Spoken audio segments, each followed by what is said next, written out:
The broadcast is now starting. All attendees are in listen-only mode. Okay, welcome everyone.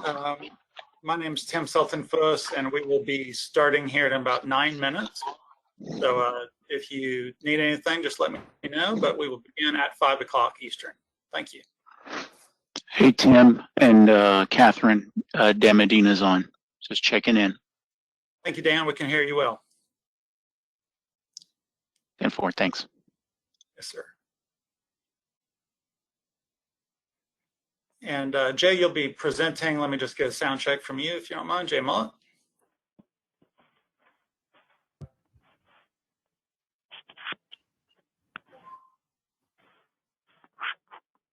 And let's see, this is Tim Sultan-Fuss. Do we have Jay Mullet on? Okay, we'll come back to him. Quintina is our court reporter. Quintina, I just want to do a sound check with you. Yes, can you hear me? I can, yeah. Thank you for joining us. And sure. Gina is kind of running the platform here. So Gina, if you don't mind keeping Quintina unmuted from your standpoint so that Quintina, if you have any questions or need folks to restate anything, just jump in. I appreciate that. Thank you. You bet.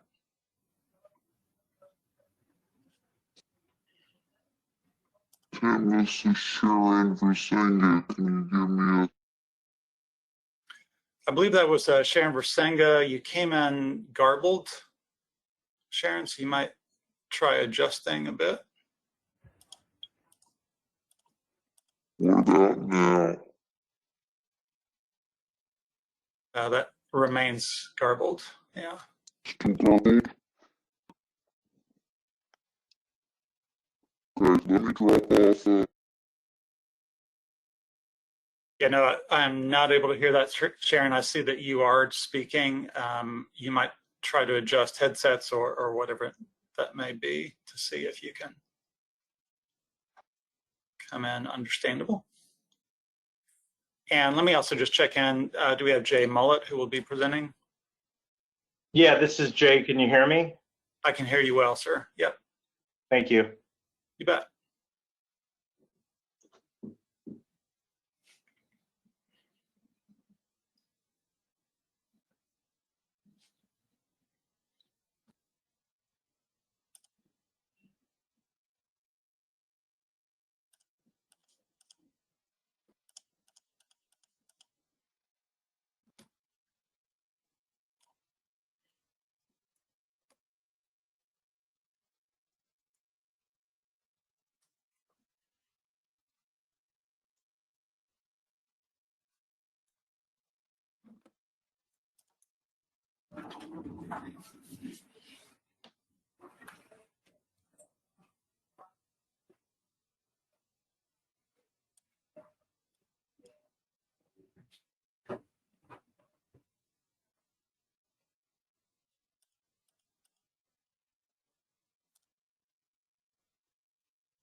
Okay, Tim, this is Sharon Versenga. Let's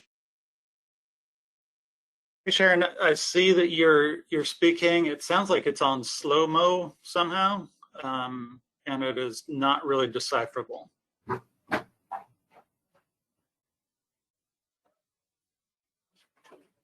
Gina, if you have any suggestions for Sharon, please pass those on.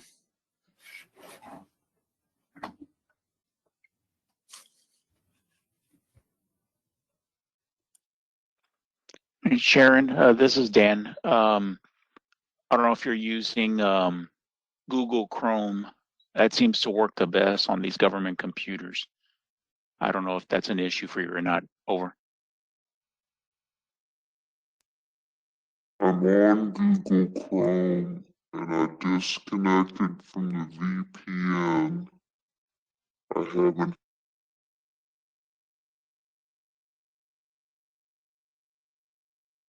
Yes, Sharon, that is still not decipherable. Sorry for the headaches.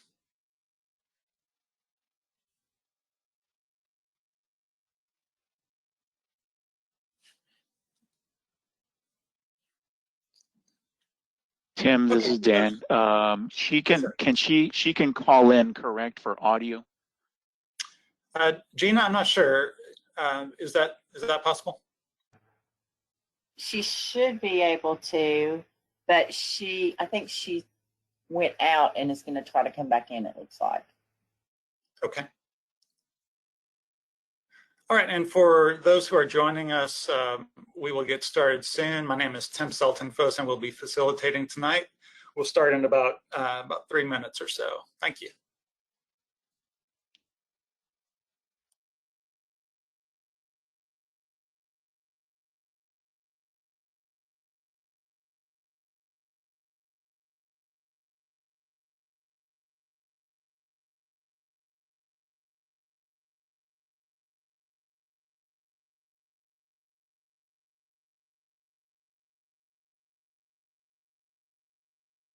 Hey, Tim, let me try it one more time. Sharon, I hate to tell you, but you still come in. It's like a slow motion audio for some reason. I'm not sure how that may have occurred.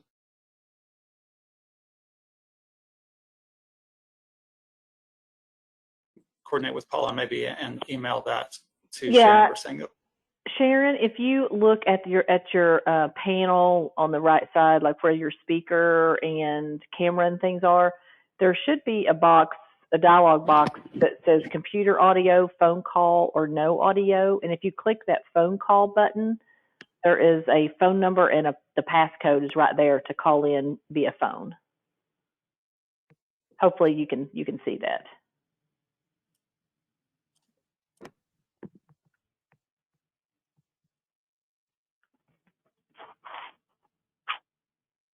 Hey, Tim. Hopefully the 5th time's a charm. I'm calling in. Can you hear me? We can hear you. Hallelujah. Thanks. Okay. Thanks for your patience.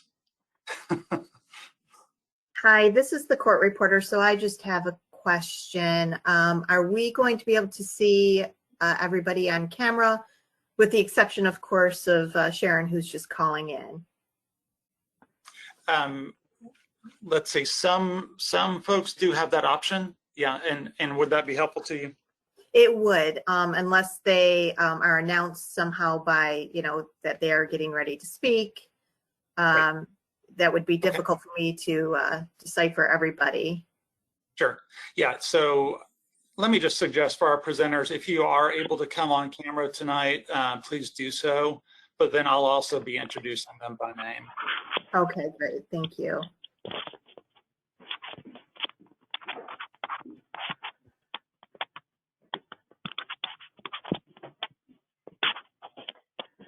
Oh my God, I look terrible.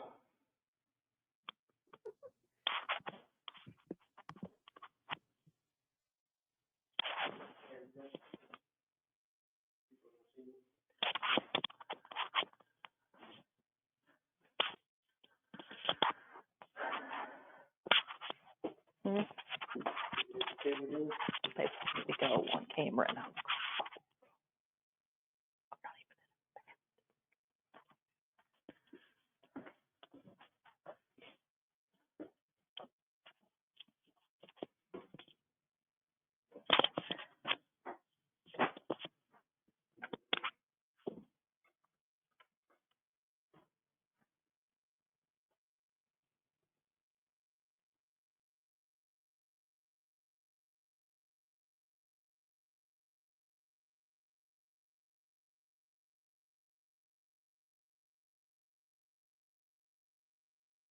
Okay, well, it is 5 o'clock now. Welcome, everyone. My name is Tim Selton-Foss. I see that we have our co-chairs, and so just want to welcome you to the former Wurtsmith Air Force Base, Michigan Restoration Advisory Board meeting. Again, I'm Tim Selton-Foss with Galen Driscoll, and I'll serve as facilitator for the meeting tonight. A court reporter is on the line also to capture a verbatim transcript of tonight's meeting, and this meeting is also being recorded as well. Before I review the agenda and look at what we have for ourselves tonight, let me just turn to our co-chairs for welcoming remarks. So, Dr. Barley, we'll start with you and then over to Mr. Mark Henry. Welcome. I'd like to thank you all for attending tonight's RAB, and I look forward to the conversations that we have. Mark?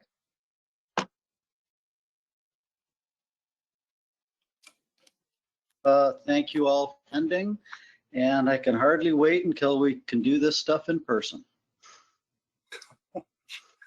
Yeah, I think we're all kind of ready to lead back to some level of normality, aren't we? Well, great. Well, so we do have a full agenda tonight, and we'll begin with updates from our RAB members. After that, we'll review RAB business items, including future meeting dates, future community member elections, and action items. After that, we'll move into the base realignment and closure, environmental construction optimization services, or BCOS contract, a very long title. So we'll be introduced to that contract, and that will be followed by an update on the remedial investigation and interim remedial actions. We have quite a bit of time reserved towards the end of the meeting to address RAB member questions. And all of these portions of the agenda that I've gone through so far will be for the discussion of the RAB members. After that, members of the public can provide 3-minute verbal comments to the RAB members. During the technical presentation, if you could, please hold your questions until the end of the update. And RAB members, please let us know if you have a question by raising your hand electronically. I'll call on you to pose your question. And please do also try to keep your microphones muted when you're not speaking, just to minimize any background noise. Let's see. Our court reporter will be recording the entirety of the meeting, but especially the public comment period towards the end of the meeting. And let's see, I'd like to now move into the review of the ground rules for our meeting tonight. So I'll read these off, and then I'll ask all the RAB members to indicate their agreement as well. So if we could move to that ground rules slide, please. There we go. Right. So I'll read these off, and then I'll just ask you to raise your hands, signifying your agreement with that.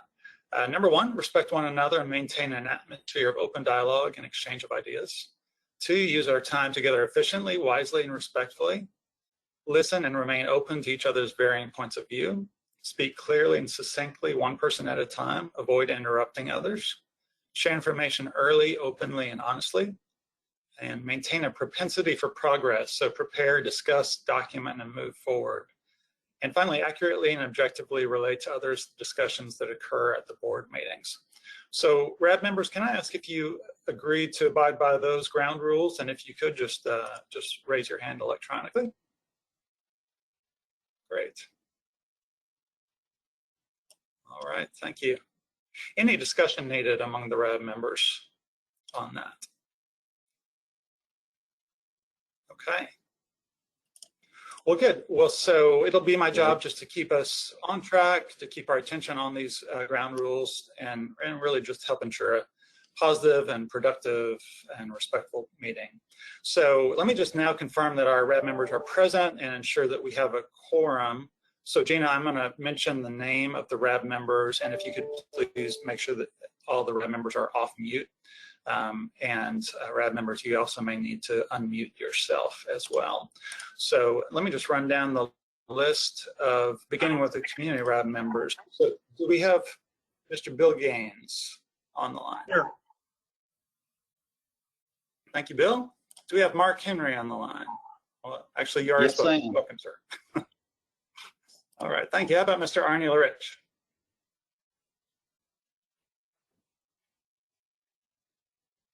And just checking to see if we have Arnie on the line. Okay, Arnie may not be with us just yet. So let me check. Do we have Rex Vaughn on the line?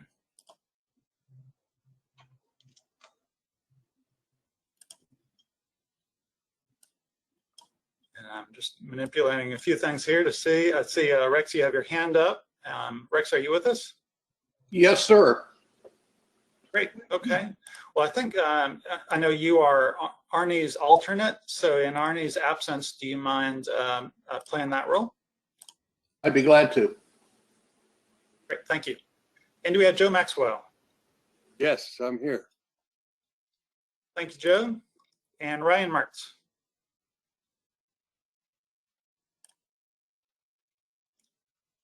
Let's see. Ryan is not with us, and we don't have an alternate assigned to him right now. Let's see, do we have Jerry Schmidt? Yes, I'm here. Can you hear me? I can. Yes, sir. Welcome. Thank you. And how about Daniel Stopp? Yes, sir. Present. I'm here. Can you hear me? All right. Yes, sir. We can. Thank you. And David Wen.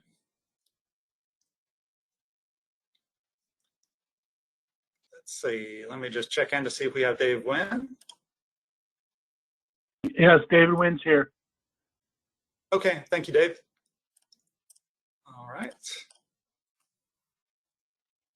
And let's see. Do we have Kathy Westerbarth? Yes, Tim. This is Kathy. I'm present. Great. Welcome. And let me just circle back and see if Arnie Larich has joined us yet. Okay, so we do have 5 or more primary community rep members, which is required for a quorum. Let me just go down the list of the government rep members. We have Dr. Ken Varley with us. Do we have Lisa Sutton with Usda Township?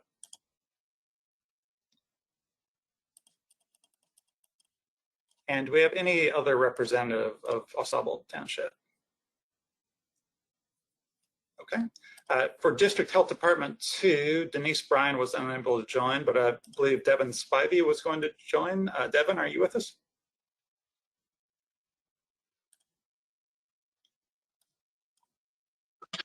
Yes, I'm here. This is Devin. Okay, great. Thanks, Devin. Welcome. And we have Puneet Vij with Michigan Department of Health and Human Services. Yes, I'm here. Okay, thanks, Puneet. And do we have Beth Place with Eagle? Yes, I'm here. Thanks, Beth. Thank you. Do we have Tim Cummings with Oscoda Township?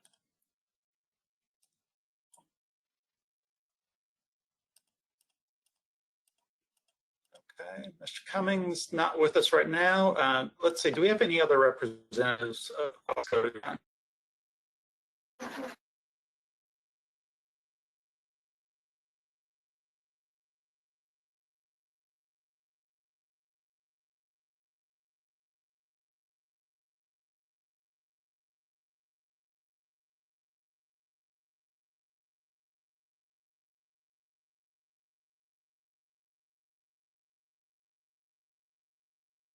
Yeah, Tim, this is Bill Palmer.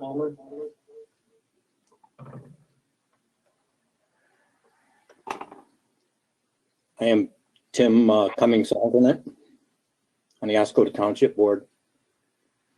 Okay, I apologize, sir. Tell me your name again. Bill Palmer. Yes, sir. All right, thank you. I appreciate that. And do we have Mike Munson on the line? Yes, Jim, I'm on the line. Mike Munson, OWAA. Hear me? Yes, sir, we can. Thank you. And do we have Jesse Stuntebeck with USDA Forest Service?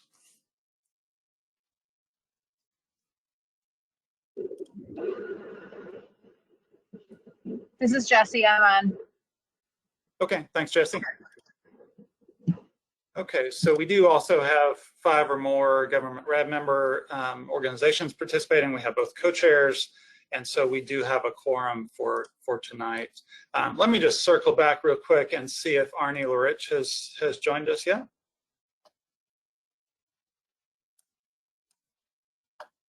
Okay, well, Arnie may join a bit later. Gina, let me just defer to you on this. I saw that there was some diminished bandwidth, and so I believe video cameras went off. Let me just suggest that those speaking put theirs on, but only the speaker, and that will help our court reporter as well. But Quintina, our court reporter, if you do need to pause and ask any questions, please do so. Okay. Okay, thank you. Great. Okay, so let's now move into the stakeholder and RAB member update portion of the agenda. If we could, let's go ahead and advance to that slide. Yeah, thank you. Let's see. So this topic is for RAB members to provide updates about activities since the last meeting. And let's begin with Dr. Varley's Air Force update, and then we'll move to the community RAB members. So Dr. Varley, we'll start with you.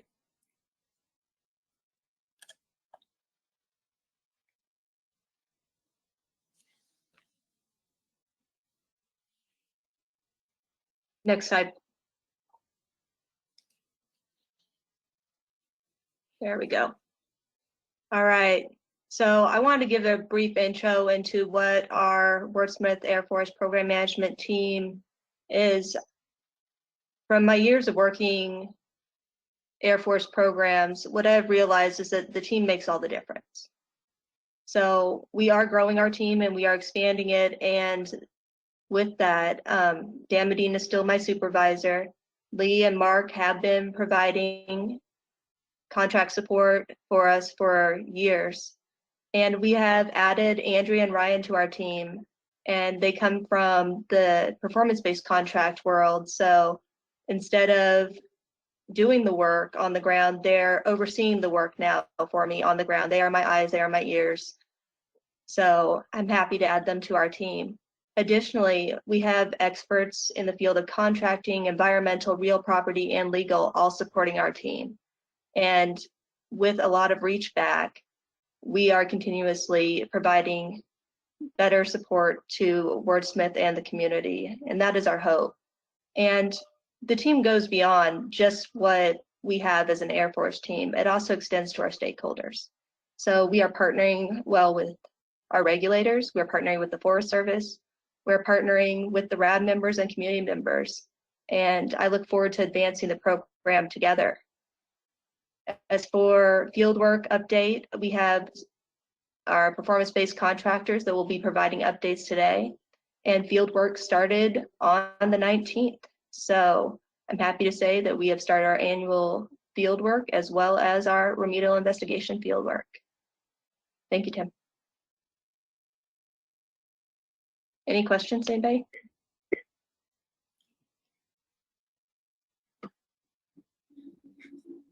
Yeah, and Gina, if you don't mind, maybe let's go take folks off mute just to have the option. But again, if you do have questions, please also just raise your hand electronically at any point. And Gina, if you can help me monitor that as well. See anyone? Okay. Everyone's well, let's yeah, self-mute.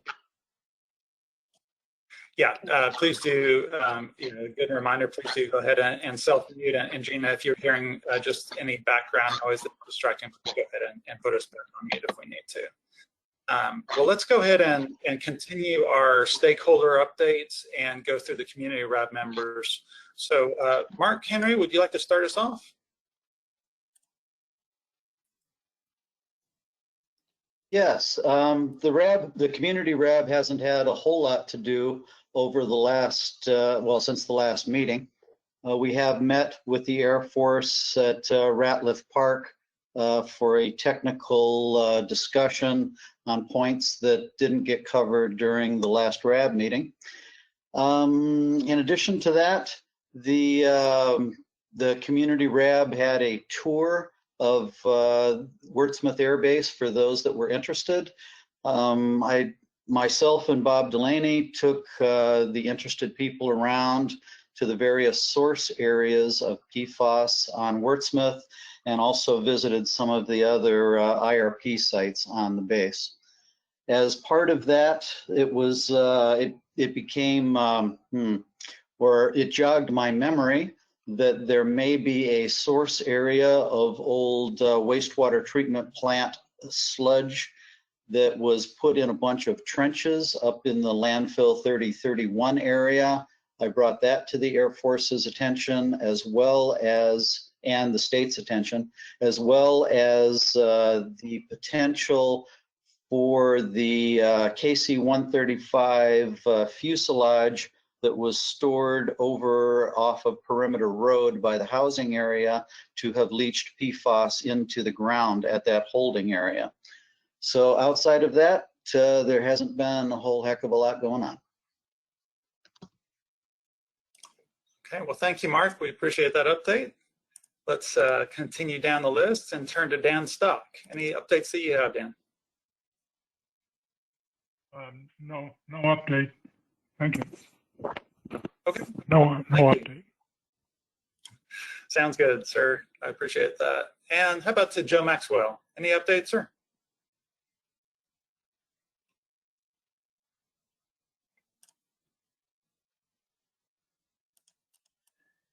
Nope. Let's see, just checking in with Joe. Okay, sounds like no update. Yeah, go ahead, sir. Sorry. Nothing for me. Mark covered All the right. two things that I knew about. Okay, sounds good. How about to Bill Gaines then? I went to Joe, Bill. Yes, a couple of marks on the wall. At our last meeting, the slides from Colin Plank were totally illegible. That is not in accordance with our administrative procedures. There's an agreement that our slides will be legible. We had the meeting at Ratliff Park. I was unable to attend. I understood that whatever was presented there was not very readable either. If we are to have meetings of any kind in the local area, there are opportunities to get free, better venues than Ratliff Park. I would be glad to discuss that offline. And again, I'd like to make the point that if we are going to have slides presented either in this venue or in person, it's necessary that those of us that don't have 20/20 vision and 20-year-old eyes can read those slides. So I'd appreciate your cooperation with that. That's been my issue since the beginning of the RAB, and it has continually not been well complied with. So I'd like again to point out that that's a requirement and part of our administrative procedures. Thank you. Great. Okay, well, thank you, Bill. We appreciate that, and definitely hear your strong desire to have slides that you can see and read and are visible to you. We'll definitely take that as a note. Let's move on down for other updates to Kathy Westerbarth. Hi, Tim. Thanks. All right, so I have quite a few updates actually. I'm really proud of our community for empowering themselves with the Department of Defense and alongside with the RAB that we have here. Our group members have met with Richard Kidd, the Deputy Assistant Secretary of Defense for Environment and Energy Resilience.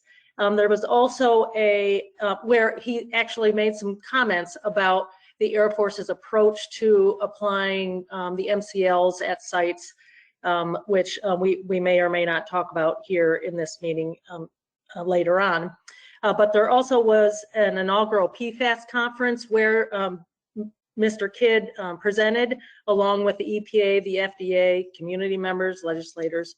So that was an opportunity for community members to educate themselves about the Department of Defense sites like ours.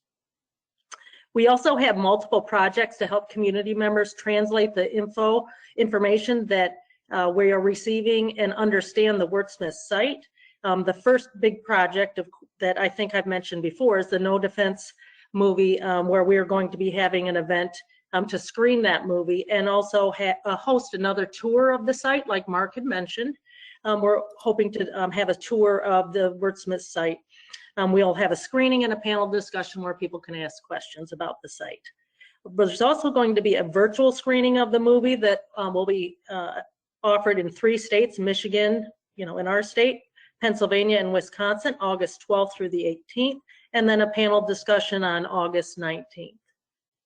We are looking forward to the the Van Etten Lake comment period, when we as community members we will technically review the plan and formulate comments and also have a possible webinar, which we did with the previous Clark's Marsh plan. And we have a project for a couple of reports that we're formulating and hope to release soon. Looking forward to those. And just to let the community know that The community members are meeting regularly, at least weekly, to discuss the needs and strategies and formulate approaches related to this site and its cleanup. So thanks for the opportunity to comment. Great, thank you, Kathy. We appreciate that. Let's see. Let me just check in. I think Ryan Mertz is not with us on the line yet. Ryan, are you with us? Okay. Then Jerry Schmidt, any updates that you'd like to share, sir? Yes, can you hear me now, Tim? Yes, sir. Okay. I don't actually have an update per se, but what I would like to do is ask, and maybe Catherine can answer this, but she indicated in her update that field work started on the 19th. I assume she meant July 19. Is that right or not? And I guess my question is, what was started on the 19th, and why would it have been the 19th? Why couldn't it have started on April or May 19th? So first of all, annual field work. We just got the BCOS awarded. You'll hear about the BCOS contract today. So July 19th was the start of the annual monitoring well sampling. And then we also got concurrence on Eagle comments. So we were able to start the RI groundwater sampling for the monitoring wells as well. Do you have additional questions? No, thank you for that. I appreciate it. I'm not sure that I knew about those. Perhaps I did and had forgotten. Thank you. Yes, sir. All right. Well, thank you, Jerry. We appreciate that. And Rex Vaughn is sitting in for Arnie Larich right now. So Rex, any updates that you'd like to share?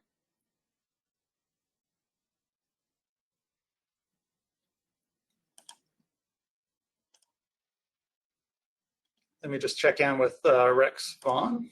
Yeah, it took a while for you guys to unmute me. Can you hear me now? Yes, sir, we can. Yep. Okay. Arnie did not provide me with any comments he would like to pass on. So at this point, I don't have anything to offer. Okay. All right. No problem. Thank you. We appreciate that. And let's see. Let's turn to Mr. David Wynn now for any updates you may like to provide, sir.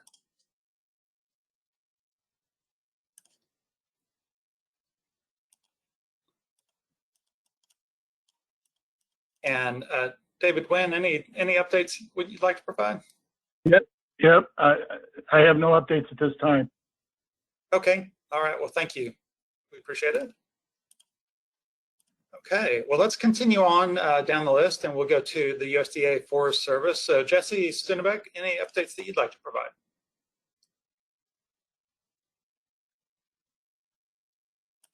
Hi, this is Jesse. I have no updates personally. I do know Ben Weiss is on. I'm not sure if he had anything he wanted to say, but there's nothing from me.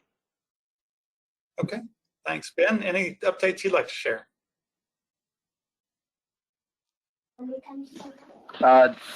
No, nothing for me. We're looking forward to working with the Air Force to get Clark's Marsh taken care of, but that's all. Okay, well, thank you all both. And let's move to Beth Place with Michigan Department of Environment, Great Lakes, and Energy.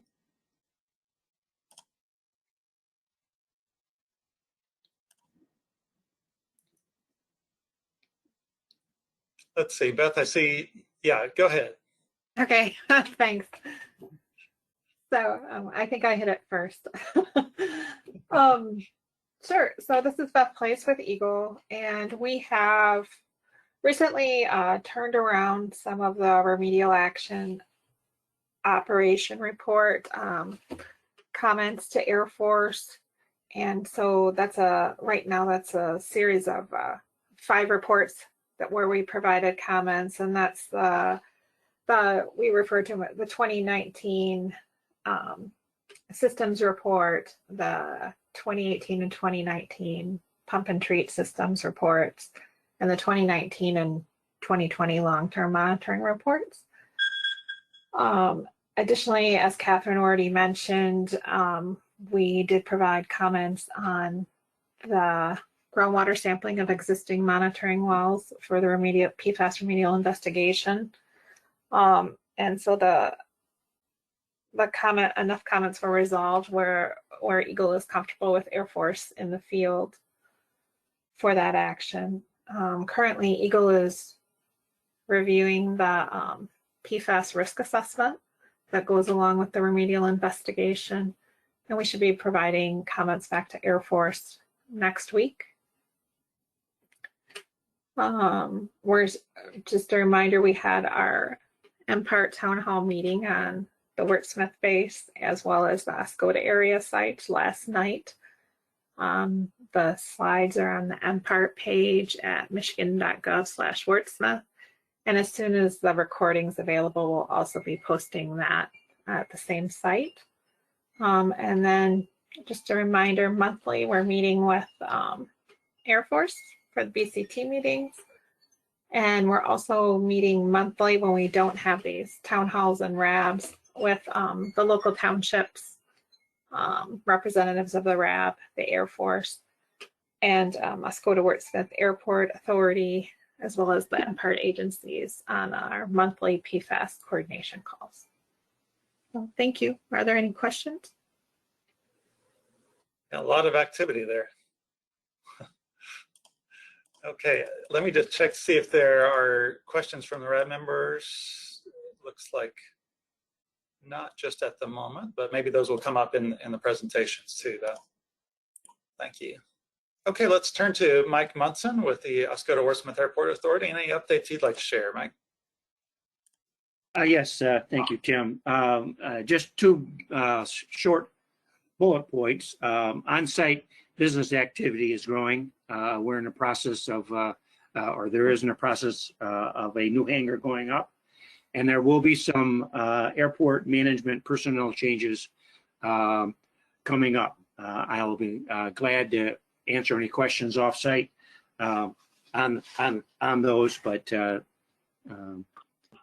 those are the two bullet points I wanted to bring forward. All right, thank you. Okay, let me just check. I believe Lisa Sutton with Osable Township is not with us. Is anybody with Osable on the line right now? I'm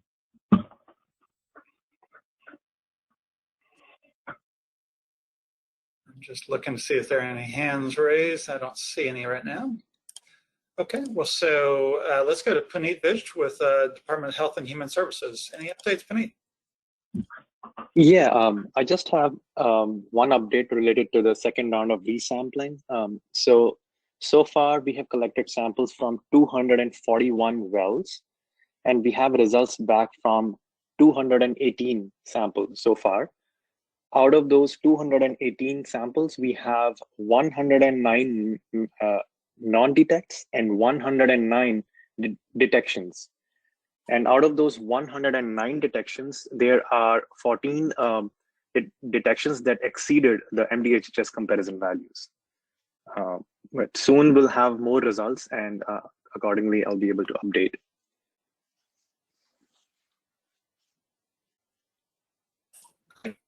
Okay, well, thank you. And let's turn to Bill Palmer with Oscoda Township for any updates you may have, sir. Yeah, thank you, Tim. The only update I can offer from the township perspective is we are continuing our project of extending municipal water mains throughout the township in various areas of concern as it relates to the PFAS issue.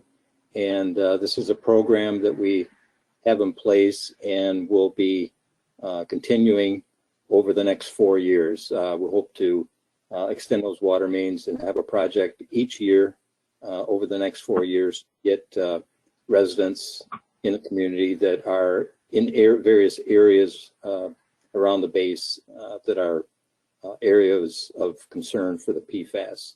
The other question that I hope will be answered tonight is that I understand there's a bit of a conflict between the Forest Service and the Air Force that perhaps is at a higher level than this RAB board, but I hope that situation can be resolved at some point, if that can be commented tonight, or if that's still ongoing. Thank you.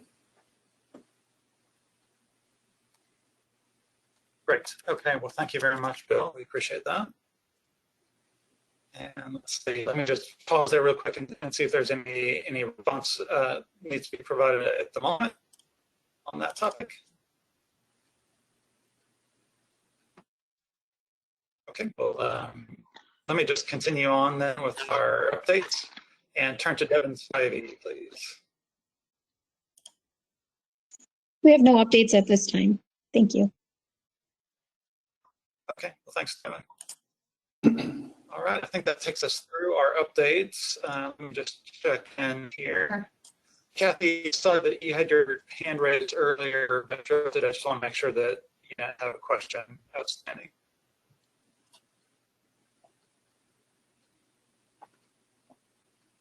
No, Tim, I don't. Thanks for asking. You got it.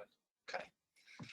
All right. Well, let's continue on down the list and move to the next slide. And we'll now move into the RAD business portion of the agenda. So, co-chairs, I think there was an agreement to conduct the next Wurtsmith RAD meeting on Wednesday, the 1st of September, and then a public meeting the previous evening on Tuesday, the 31st of August. Is that accurate?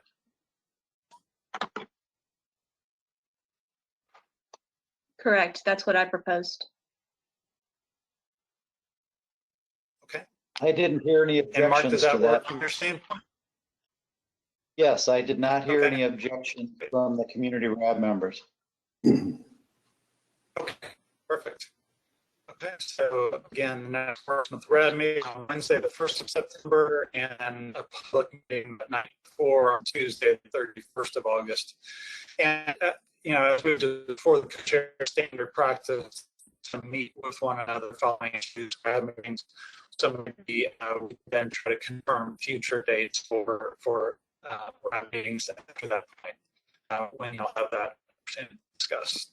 Does that work for Mark and Catherine?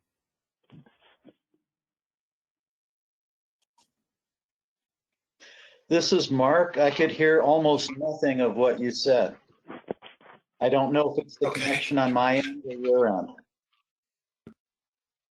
Yeah. Okay. Hey, Let me. yeah, Tim, I think your Okay, connection let me is just give kind it of waning there. You might want to turn off the camera.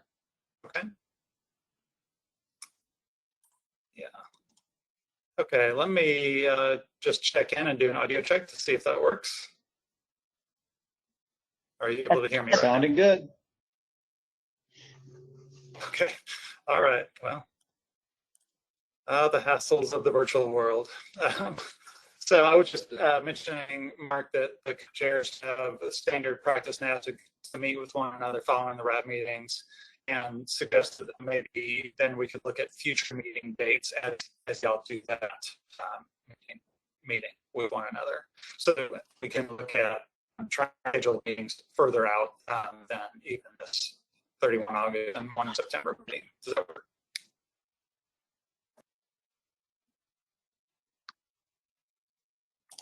And Catherine, You were breaking up. From your standpoint?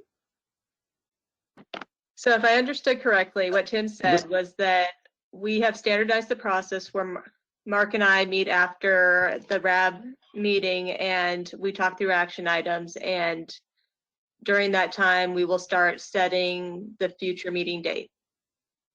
Is that correct, Tim?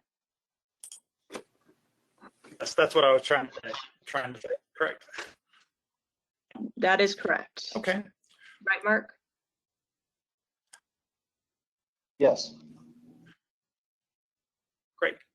And just another comment that we do have community RAD members' terms expiring on 11 September 2021, and the community co-chair's term as co-chair expires later this month. So we will follow up with the RAD members about this, the process for reappointing members, and then plan to conduct votes during our next RAD meeting on 1 September. And just moving on for one other item real quick on RAD business, the co-chairs will meet again following this action item, this RAD meeting. And they do have 10 open action items and would be reviewing those action items and also any that are developed tonight as well as they proceed from there. So co-chairs, is there anything else you'd like to share about RAB business before we move to the technical updates? Nothing from me, Mark. Nothing for me either. Okay. Well, good. Well, so let's go ahead and proceed on. Our next topic is the Base Realignment and Closure Environmental Construction Optimization Services, or BCOS contract. An introduction to that contract, and Jay Mullett with Wood will lead us through this update. So Jay, you have about 20 minutes for this update. Go ahead, sir. Thank you. Good evening. My name is Jay Mullett. I'm with Wood. I'm the project manager for our Wurtsmith and task order as part of BCOS. Just to give everybody an idea of what BCOS is, the Midwest Brac Environmental Construction Optimization Services contract. I know that's a mouthful. The BCOS was awarded actually last September, but Wurtsmith was awarded just about a month ago. It's a 9.5-year contract that will go from June of 21 through December of 2030. The overall BCOS program, the Midwest program, includes multiple bases besides Wurtsmith that include bases in Illinois, Indiana, Missouri, Wisconsin, KI up in Michigan, a few bases down in Ohio. An overall summary of the services being provided as part of the BCOS program include performance objectives that range from remedial action operations. Now, these are long-term monitoring, system operation maintenance and monitoring, performance monitoring on sites.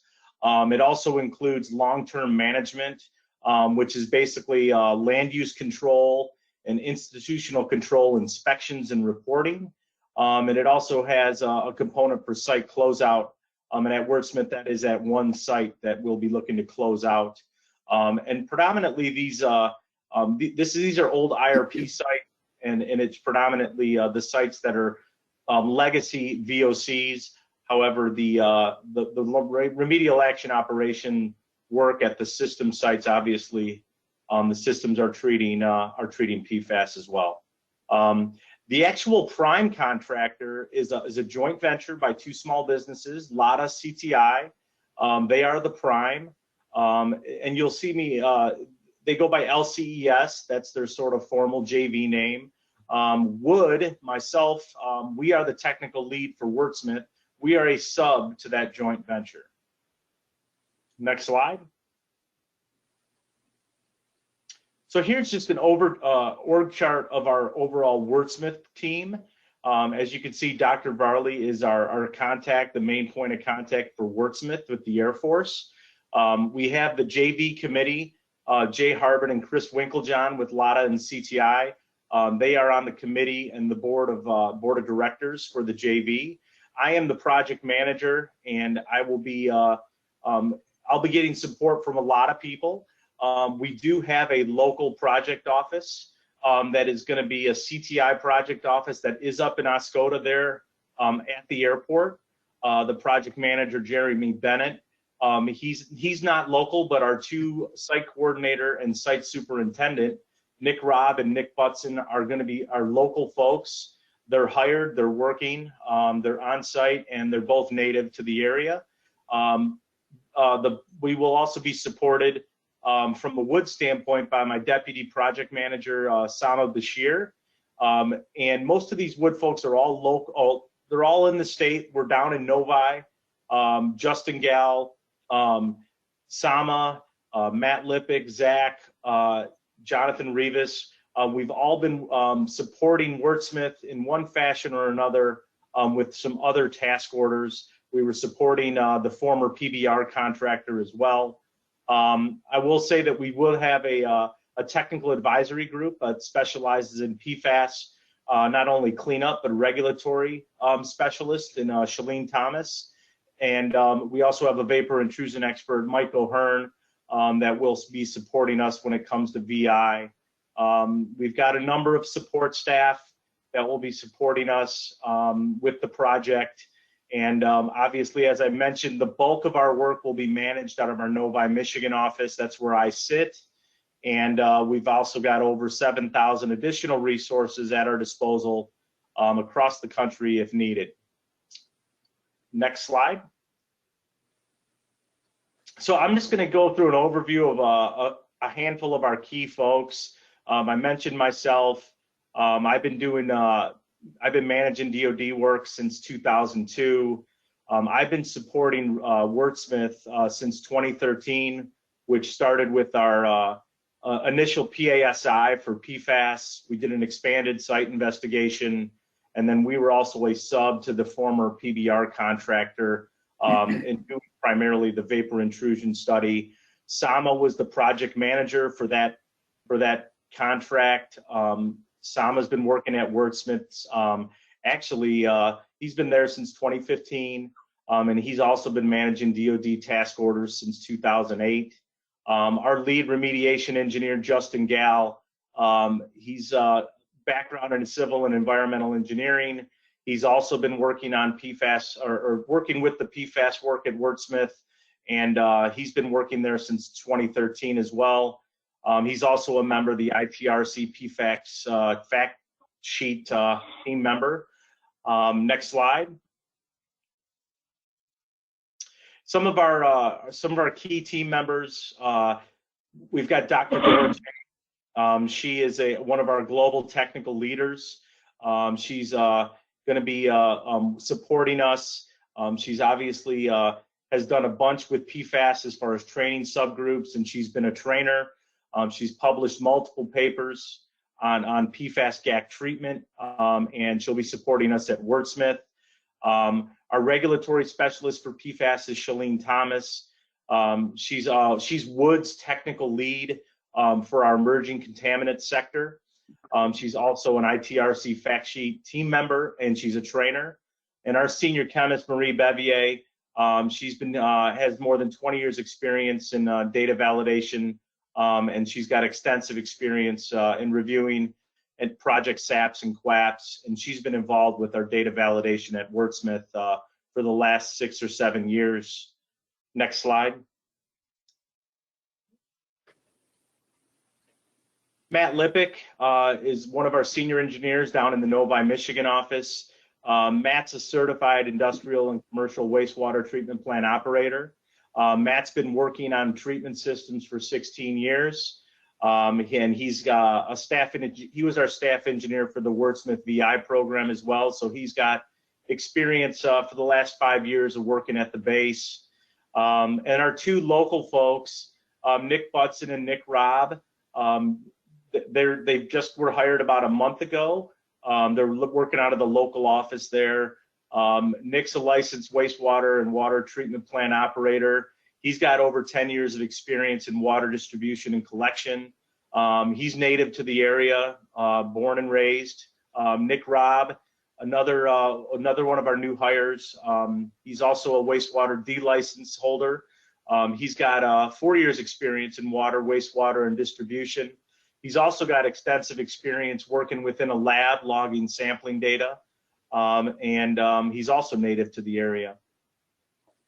Next slide. So just our year one schedule for our fieldwork timeline. Obviously, we took over the project the 28th of June. So obviously, operation, maintenance, and monitoring started immediately for the treatment systems, and that will happen regularly throughout the year in accordance with the SRDs. As we mentioned earlier, Dr. Varley mentioned that our annual LTM or long-term monitoring event started on July 19th, which was Monday. We will be out there sampling in accordance with the sampling plan throughout the month of August and September. We will be doing an annual groundwater gauging event in late September, early October. And we also have planned the annual land use control inspections, which will happen in mid-October. All of that data and information will be gathered and put into annual reports that will be delivered in 21. Does anybody have any questions for me? I see that David Wynn has a hand raised. So David, let's go to you first. No, I don't have any questions at this point. All right, thank you. Thank you, David. Are there others with questions?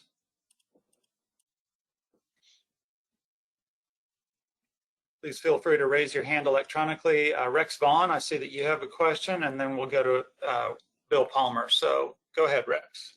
All right, in one of the slides, I saw the name Lee Major as part of this operation. Is that the Lee Major that's the township supervisor up in Greenbush Township, or is it a different Lee Major? I believe that's a different Lee Major. He's with Cherokee Nation and supports the Air Force.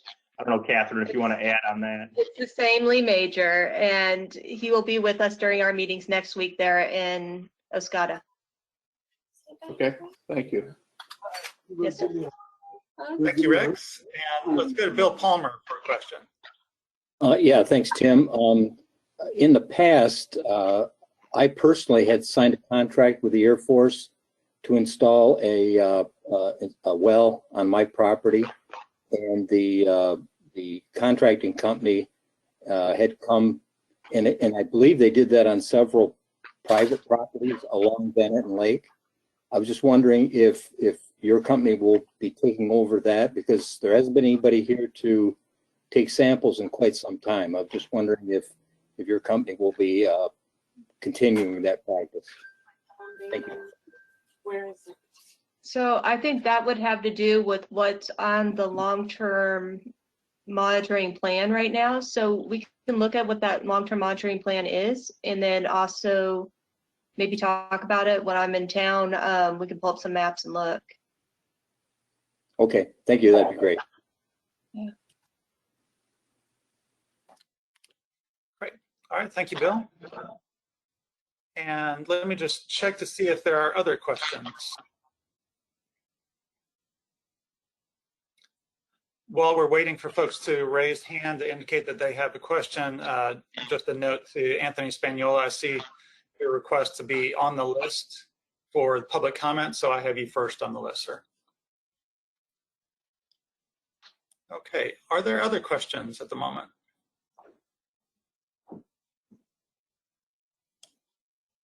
And Tim, I'll be on after in case anything comes up after the presentations. Okay, perfect. All right, well, thank you very much. We appreciate that.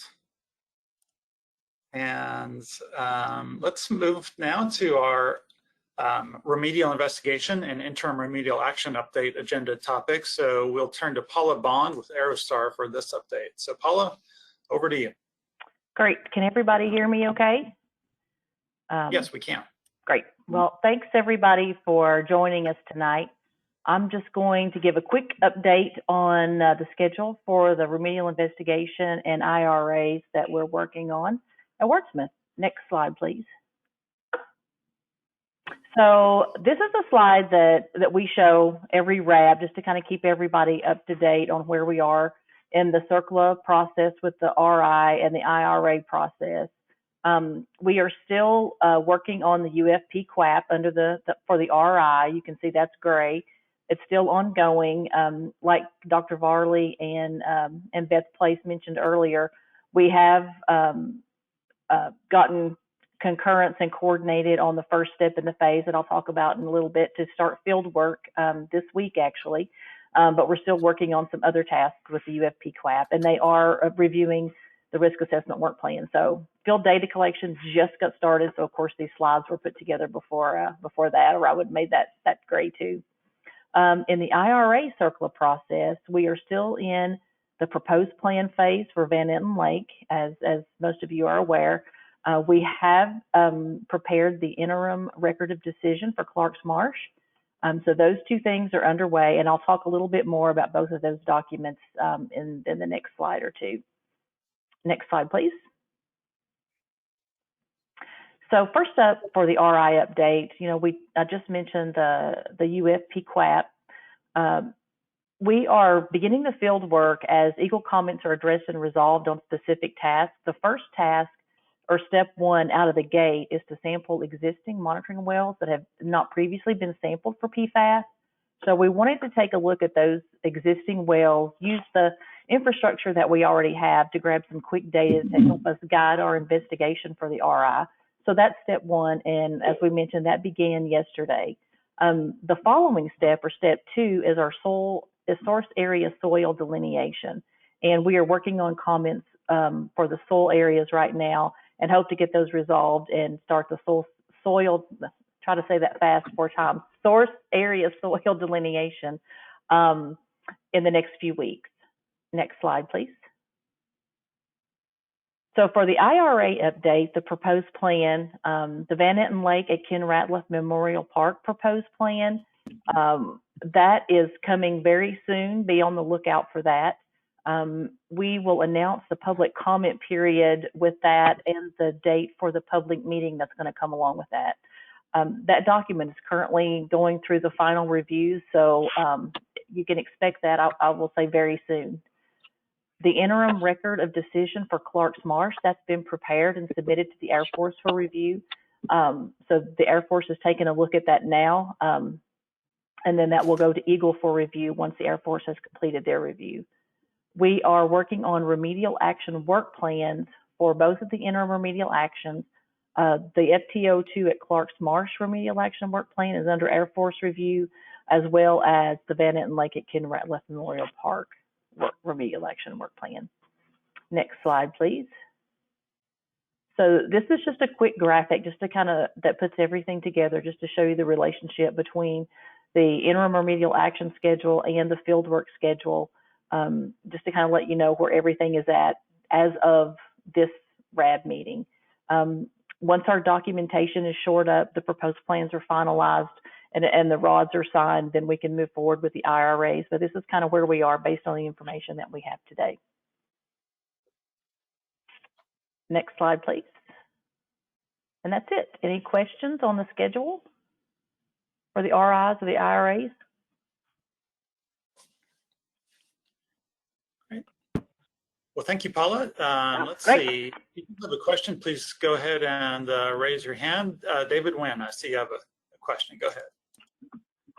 Yeah, first question I have is that relative to the Van Etten Lake Ratliff Park IRA, as I understand right now, there seems to be some, from what I understood, there was an impasse between Eagle and the Air Force, and the Eagle had 10 days to respond to a letter that was sent out on July 12th. Has that been resolved, or is that still in question, which is going to drive the ultimate schedule if it's not corrected?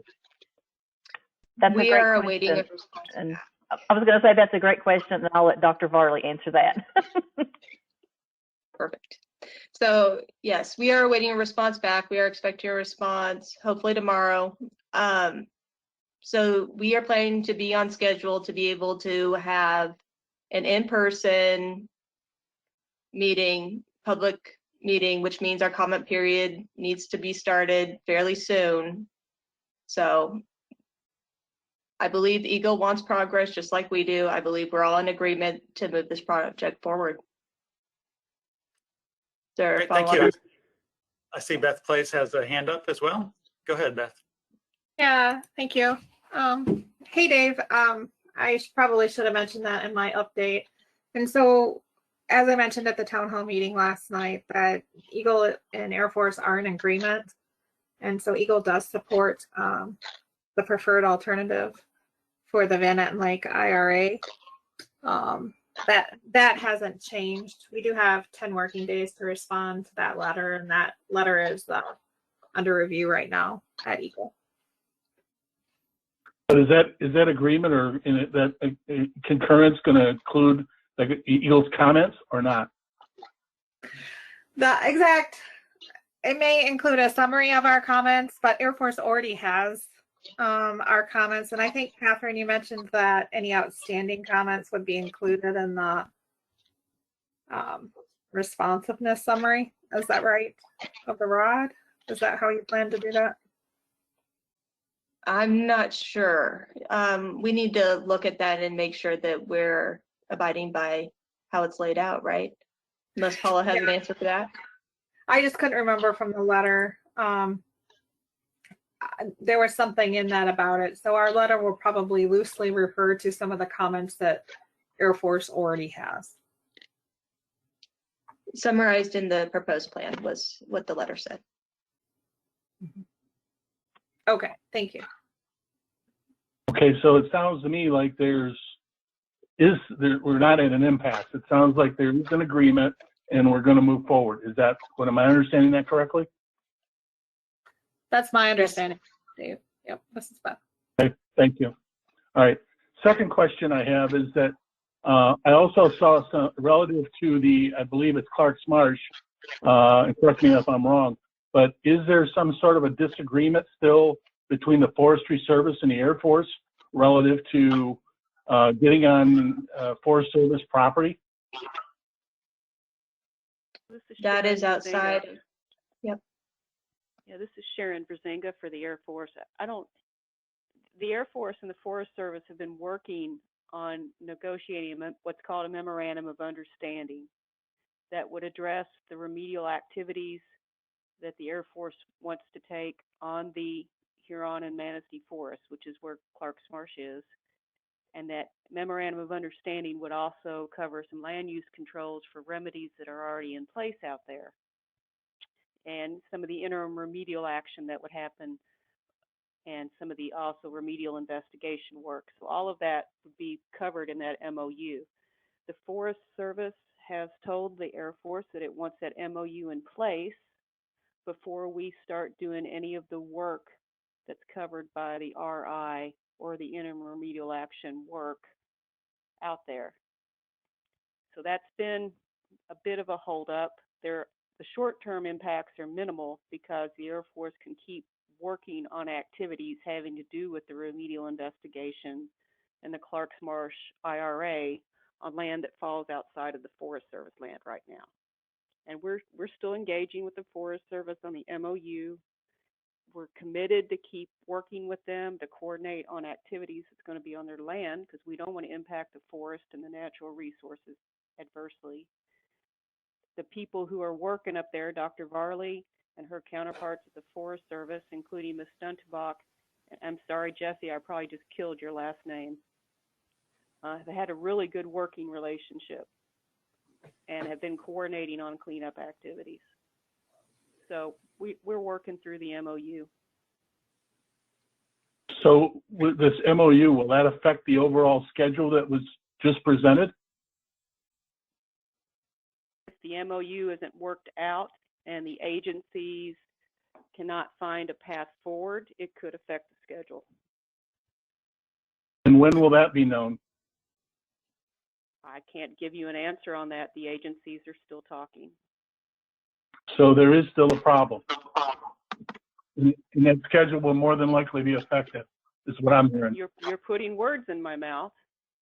I said that the agencies are still talking, and I can't answer your question about whether the schedule will be affected of when we want to do work on Forest Service land. But you also Let me just jump in here real quick, Dave, if I could, and just make sure that we get any further feedback from Dr. Varley, and then Jesse Stenbeck, I'll turn to you to see if you have any comments on this topic. Dr. Varley, anything you want to share? We have a very good working relationship with the Forest Service, and we are working our best to make sure that all problems are resolved so that we can move forward together. Jesse, would you like to add to this?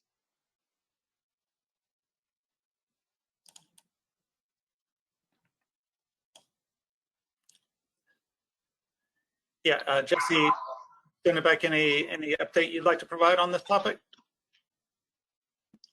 No, I'll just echo what she said. We're working together and trying really hard to get it all worked out. So I wouldn't call it a problem. I would just say we're actively working on it, trying to get it done as fast as possible. All right, thank you. Dave, does that address the question that you have? Yes, for now it does. Yes, thank you. Okay, great. Yeah, you bet. Okay, well, let me just check to see if there are other questions for Paula on her update. Anything else for Paula? Okay, well, let me just just suggest, we do have 20 minutes until the time we'd set aside to take a break. So let's roll into RAB members' questions. And so if we could advance to that slide. We're now in that RAB members' questions portion of the agenda, and it's just an opportunity for our designated RAB members to ask questions and engage in general discussion. RAB members, if you do have a question, please just raise your hand electronically and I'll call on you and we'll go from there. So any questions from the RAB members at the moment?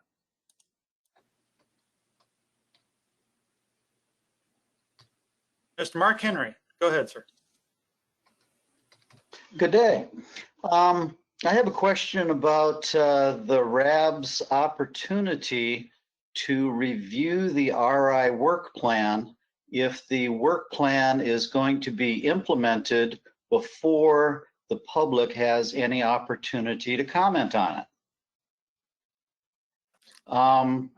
Normally, in the CERCLA process, the public would have the opportunity to review and comment on that work plan before it was implemented. But in this case, because it is being sort of rolled out piecemeal-like, I was wondering if portions of the RI work plan could be released to the public for comment prior to them being implemented. So work plans are not usually commented on by the public. It is usually between the regulator and the regulated entity. We are the regulated entity.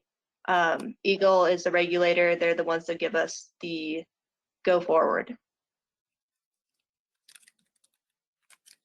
So during this RI process, if that work plan is not released to the public, how is the public going to know what is and is not in the RI work plan?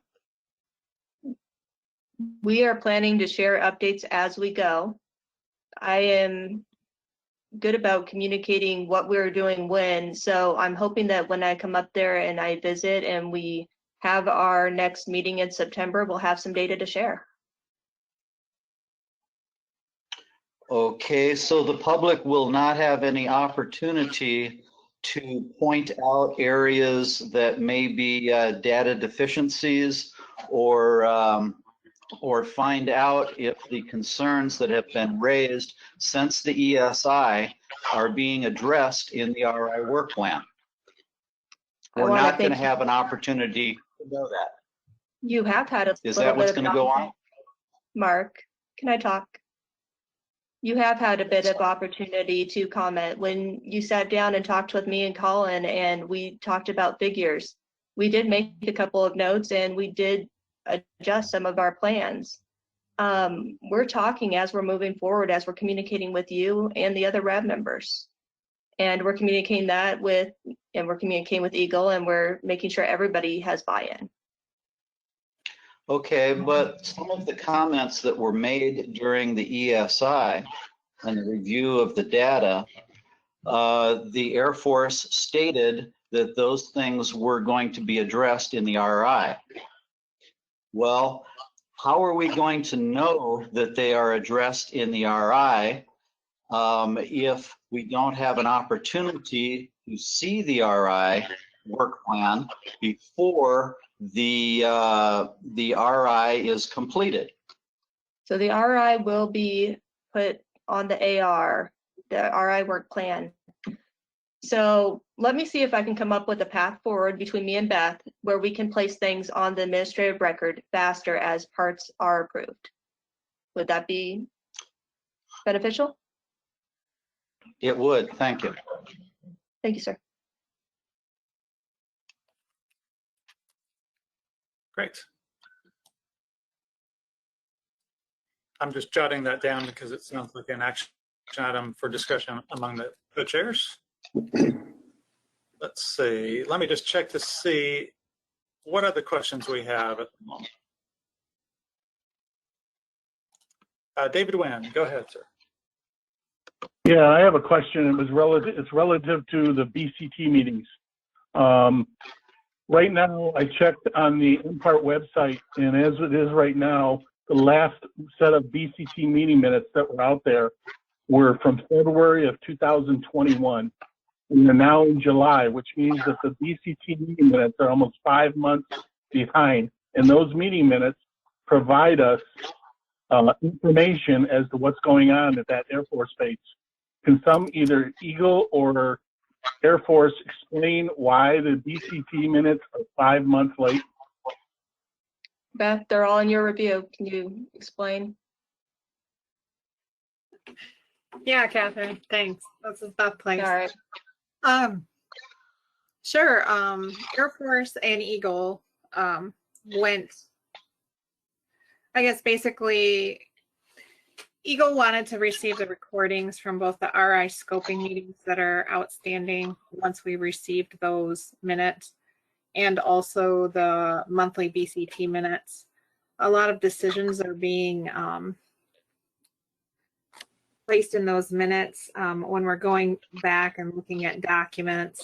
A lot of meeting minutes from the past were being pulled up and saying, okay, well, you guys agreed to this on this date. So we wanted to start taking a very careful look at the meeting minutes as they go through. And so the monthly BCT minutes, we received those monthly, and it was just really waiting on the okay to get those recordings from Air Force. So I want to say that it was between mid-June and the end of June, Air Force provided those to us. And so then it was a matter of Eagle had to prioritize the parts of the work plan, the risk assessment work plan, and some other documents that we had in-house. And so now that we're kind of caught up on that, we'll be going back through the minutes thoroughly with those recordings, and then proceeding as usual. So when will those be released? Sorry, Dave. The delay is not all on Eagle's part. We didn't have those scoping minutes for quite a while as well, and then there was a long wait to hear if we would get those recordings, and now we're just prioritizing to get things out the door. So when will they be released to the MPART website so that the public has access to them? Yeah, we can get back to you on that. I'm thinking probably within the next 2 to 3 weeks, we'll have them all out there. Or we'll have them all back to Air Force in the next 2 to 3 weeks, and then they will have to turn them around. Okay, thank you. Mm-hmm. Great. Okay, let me just jot that down as well.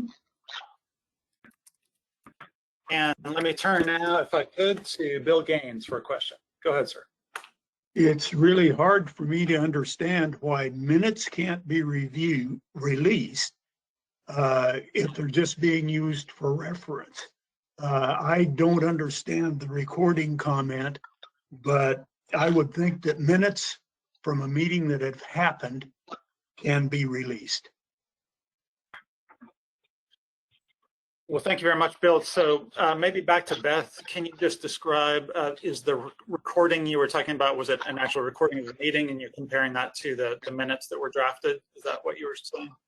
Yes. Sorry if that was not clear. So essentially you have minutes from previous meetings, and you're in the process of going back and listening to the recordings just to verify those minutes. Is that right? Yes, when we have the need to do so. Yes. Bill, does that address the question that you had? Yes, thank you for getting that understanding. Yes, sir. All right. What other questions do we have from the RAD members? Just open forum for questions related to the environmental restoration program at Wurtsmith by the RAD members.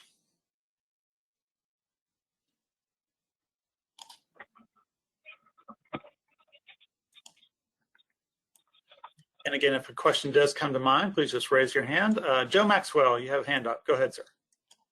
I don't really have a question. I have a comment. You know, I've lived here for 40 some years. The base has been closed for what, 28 now?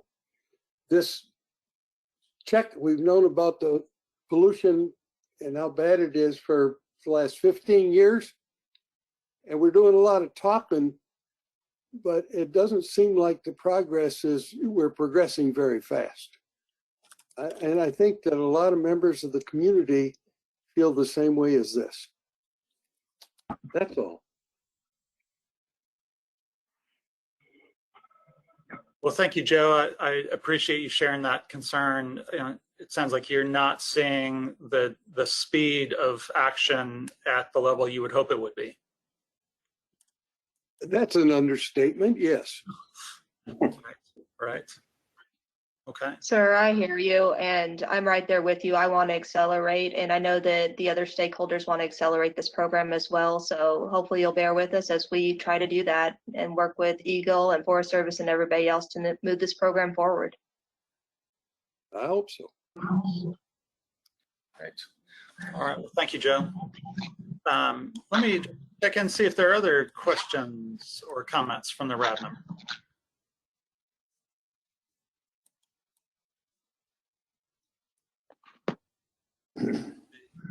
Okay, Kathy Westerbarth. Go ahead, Kathy.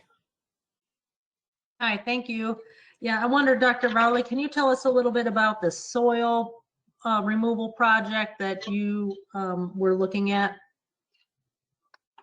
Yeah, so I have a concern just based off of the fact that we removed the fire training area concrete, and we did some great treatment for the benzene and everything else in that area. So hopefully as we get approval to move forward in the soil sampling, we can go ahead and we can characterize that area. And when we have that area characterized, I've already asked for funding so that we can go and do a dig and haul this year.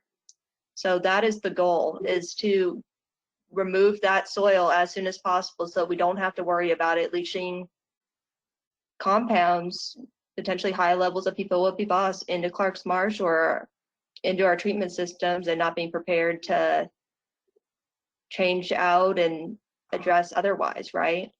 So excavation is what I'm looking at for FTO2.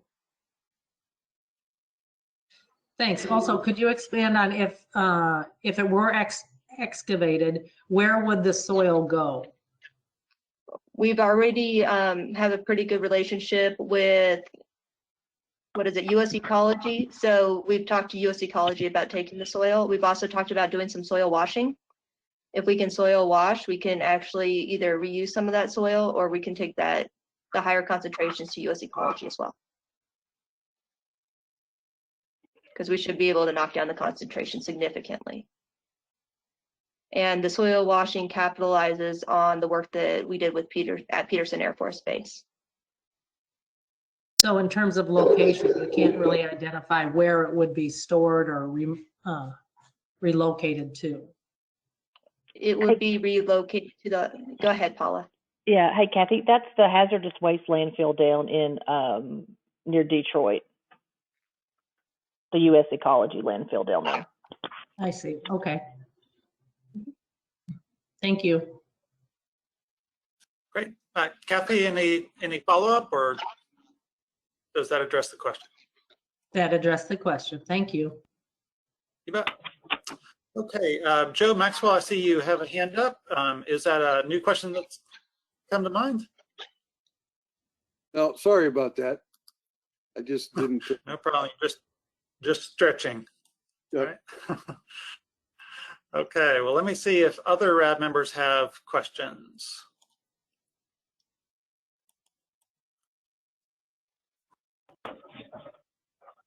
Okay, any other questions from the RAB members?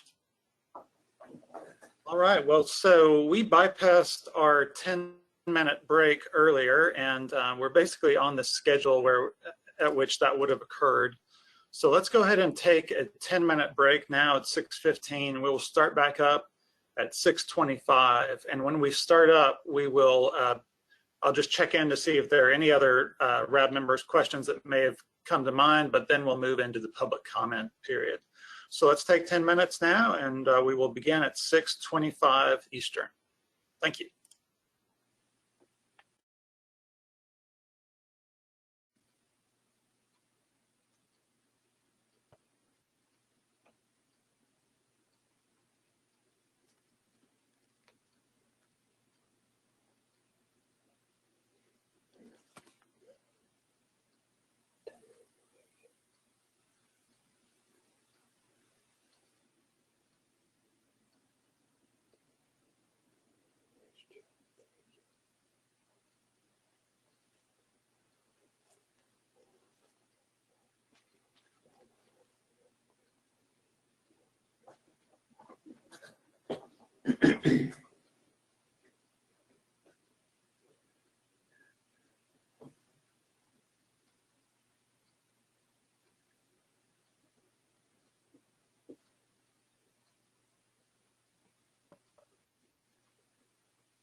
We will start up in about 4 minutes. So 4 more minutes of break, and then we will start at 6:25.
Okay, it is 6:25 now, so let me go ahead and suggest that we move on and continue our discussions. If you don't mind, Gina, would you move back to the RAB members' questions slide? We do have a question that Bill Gaines has asked in the questions format function within the team. Let's see, he asked, why was the concrete pad removed from FT02 before there was a plan to remove or clean it? Any response from Gaines? Yeah, I got it, Tim. So That was a 2017 approved work that was for fuels. It wasn't for PFOS. However, the removing of that cap will allow us to characterize the soil instead of characterizing around, actually be able to carry area. So it will benefit us and lead to faster removal action. So I don't see it necessarily as a bad thing. Do you have any follow-on, Bill?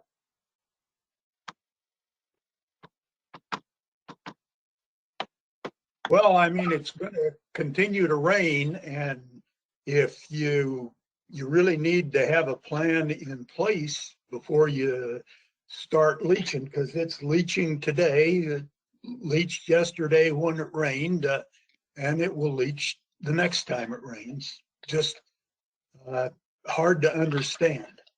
Well, at least we have a very good pump and treat system working there, right? And then we're planning to modify and make it even better. So we should get capture. The question is, will we need to change out that GAC sooner, right? So we're monitoring and we'll adjust as we need to, but if we have the opportunity and we need to do something quick, we are working on that option right now. Great. Okay, well, thank you very much. Bill, does that address the question?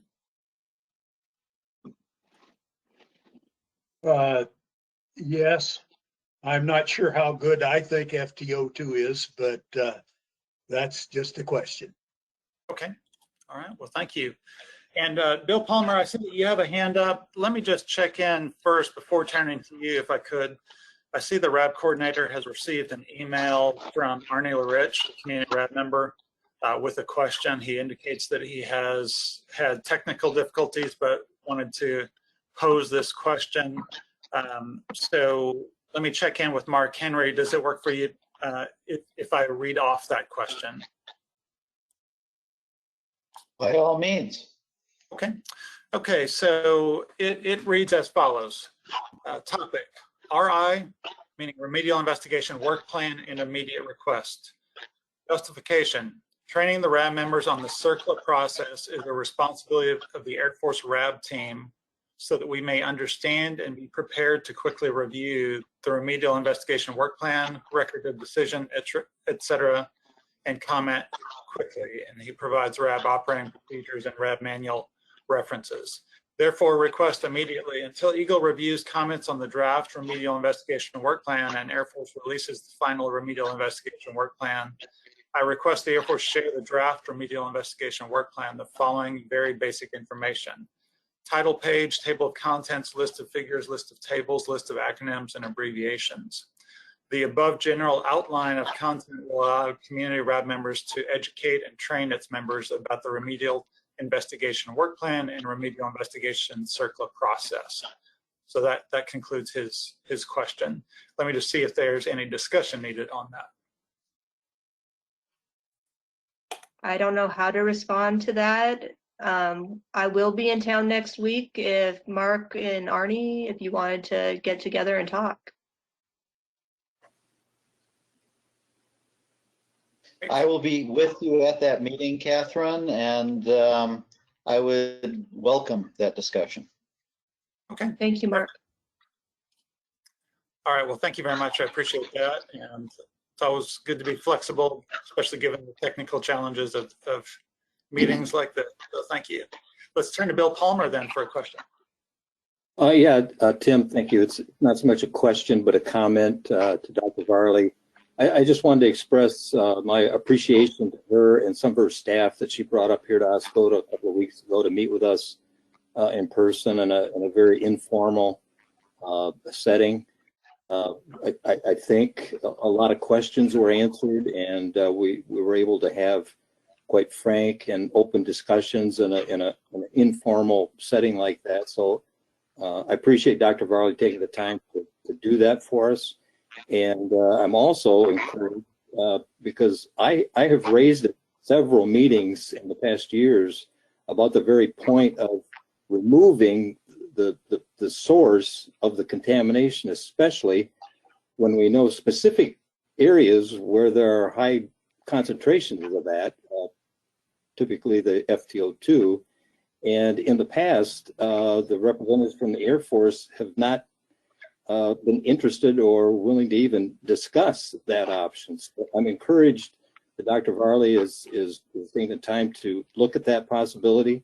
When we met, she even had a calculation of approximately what the cost would be for that. So I'm encouraged by that. And again, I just wanted to thank Dr. Varley for taking time out of her schedule to come up here and meet with us in an informal setting like that. It was very helpful. Thank you.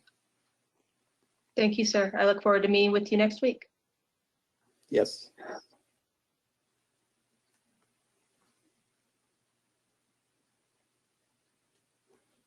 And thank you. We appreciate that. Let me just check in to see if we have any final questions from the RAB members before we move to public comment.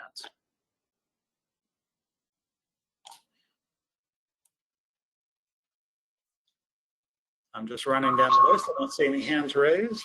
So let's go ahead and do that. Let's move to the public comment portion of the agenda, if we could. Let's see, the RAB members have had the opportunity to meet and discuss their questions so far in our discussions tonight. And we're now opening the floor to members of the public who don't happen to be RAB members. So let's see if we can move to the next slide there. Alert has arrived.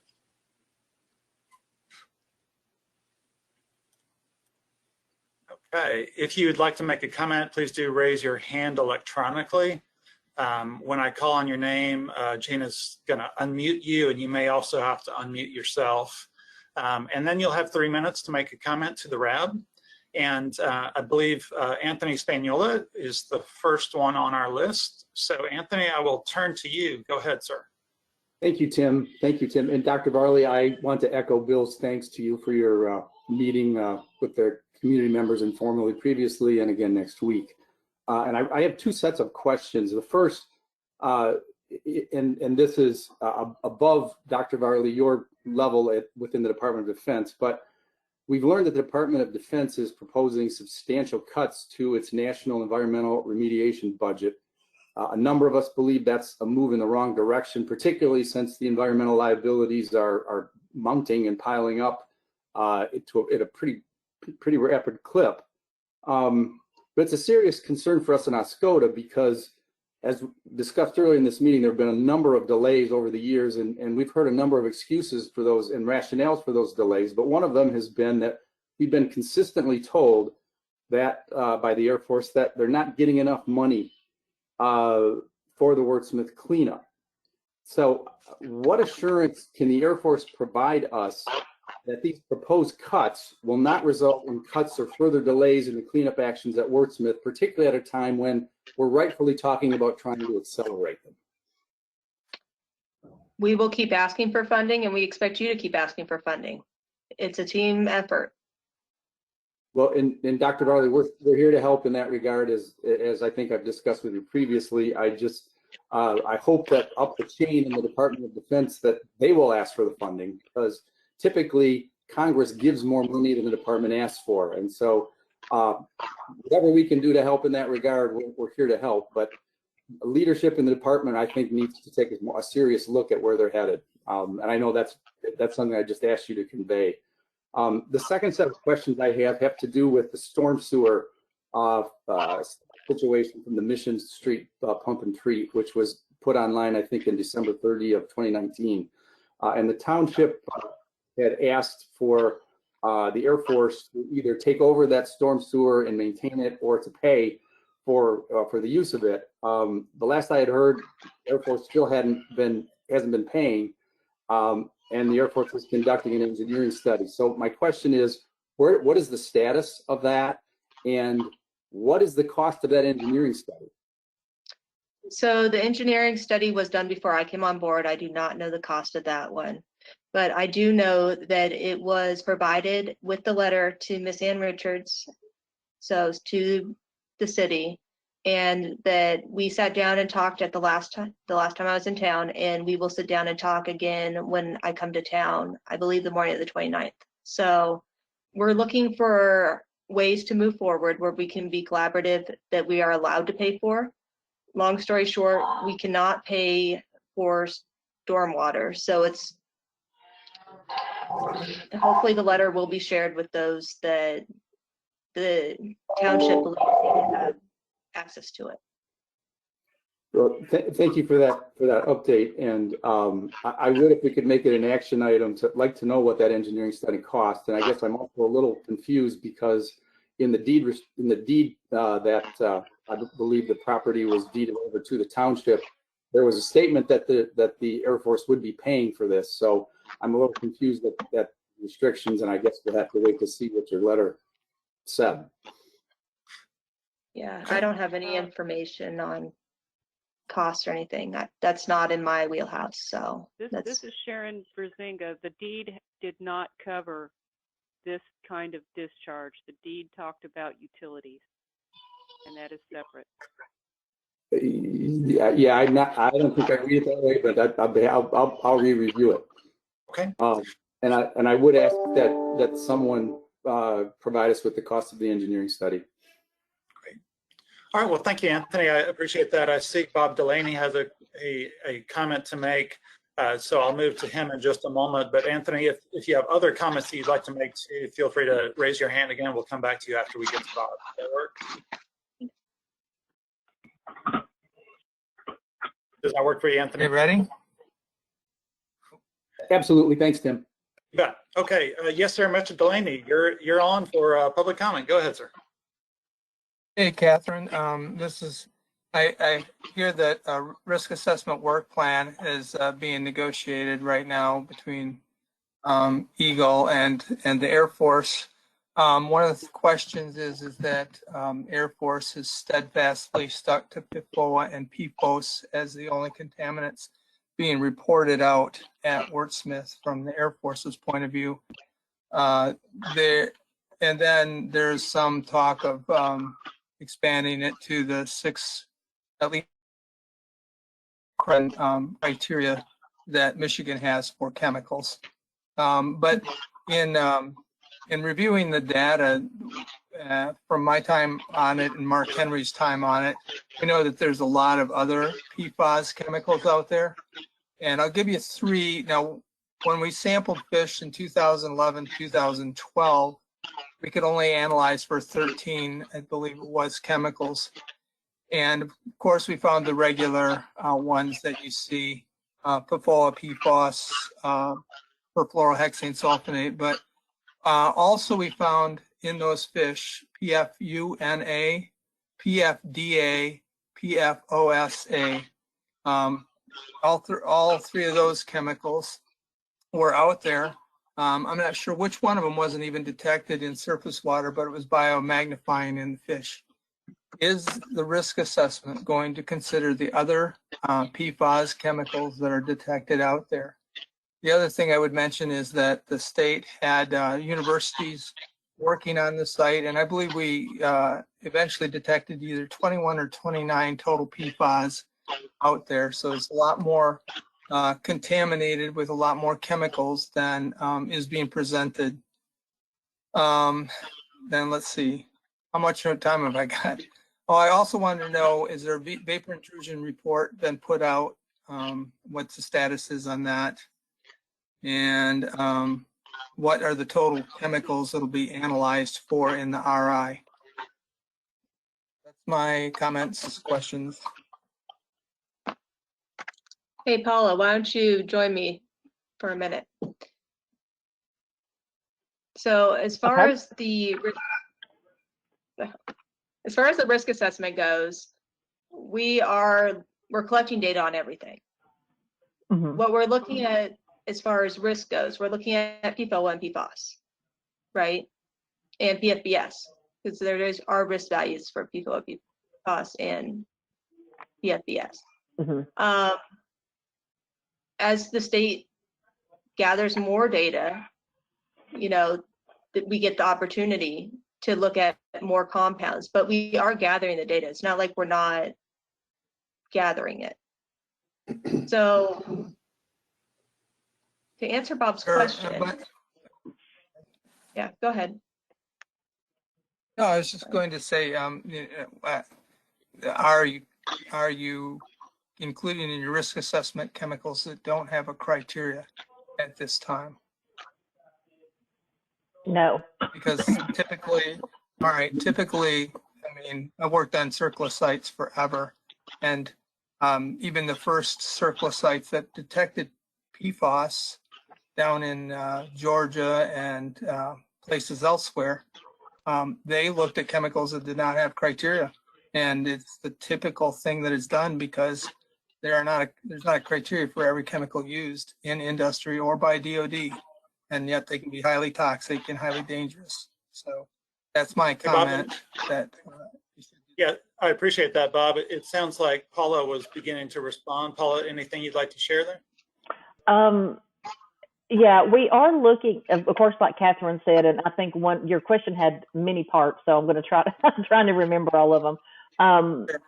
So we are analyzing for all of the PFAS analytes that are listed in the DoD QSM table C44 and table C45. So for soil and groundwater, or solids and aqueous rather. So we are looking at more analytes, and like Dr. Varley said, we're collecting that data. We may not be able to use that data now, but at some point in the future, when there are appropriate toxicity values associated with those other analytes, then something could possibly be done in the future. But without appropriate toxicity data for those analytes, we can't do the risk assessment on those.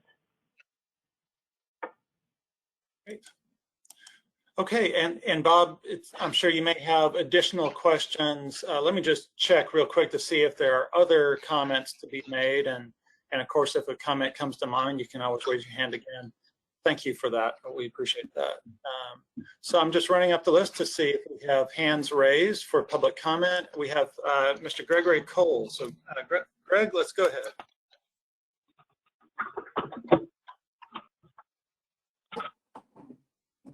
Okay, and Gregory, if you're able to come off mute.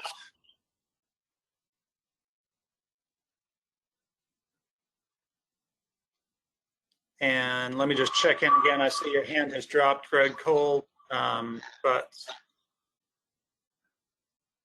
Gina, if you can, it looks like, Greg, you are self-muted. Okay, you looked like you were good to go there for a second. Try that one more time to unmute yourself. Yeah. Good? Yes, sir. Go ahead. Thanks for your patience. I'm sorry. Greg Cole from Now Need Our Water. I agree with Phil Palmer about getting at the source. We've talked about this for years, and I'm encouraged by Dr. Farley taking a really good look at this. I think it's exciting, and that's my comment. Thank you, sir.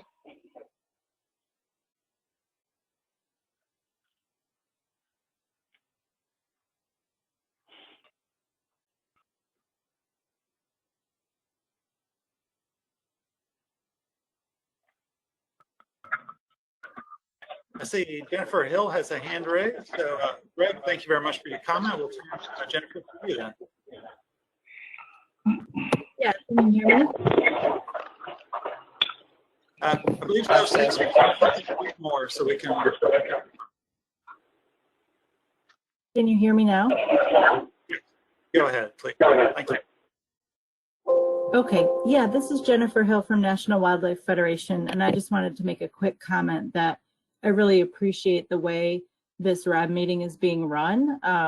There is a lot of opportunity for questions and for feedback, and I just wanted to say I think it's really a vast improvement on the last meeting where there wasn't an opportunity for public comment or a lot of questions. So I hope that this format can continue and the interaction that's happening at this meeting can continue to happen in future meetings. Thank you. Great. Well, thank you very much, Jennifer. We appreciate that. Let's see. I have Jacob Bennett with a hand up. So Jacob, over to you for a comment. Thanks. Yeah, Jake Bennett in Congressman Kilday's office. I did want to reiterate what Tony was saying. That has been our frustration in Congress, that the DOD has been asking for less money for cleanup. So I do hope that you guys advocate for more with the DOD, because that's where we get the budget request from. The other one, I'm glad somebody else asked it about the BCT meeting minutes, Because I would imagine a lot of the stuff that we're debating about with the Forest Service and other ones would probably be highlighted in those BCT meetings, which would shed more light on what the why they have not been able to come to an agreement yet. So if you guys do get those BCT meetings, I emailed Eagle a little while ago as well. I would like a copy of those BCT meeting minutes. So that's everything. Thanks. All right, thank you very much. We appreciate that, Mr. Bennett. And let's move now to a comment from Mr. Paul Rakowski. Go ahead, Mr. Rakowski. Hello, can you hear me? Yes, sir. Okay. Yeah, this is directed at the Air Force. A while back when they started up that treatment plant for the central treatment plant, the township of Oscoda began charging the Air Force tens of thousands of dollars to discharge GAC-treated clean water into the storm sewer system, which of course everybody knows storm sewer system just is a way to discharge water directly into the surface water. So there's no active cleanup or anything done by the township of Oscoda in that sewer system. So they began charging the Air Force tens of thousands of dollars to do that. And my question is, number one, is the Air Force still paying that?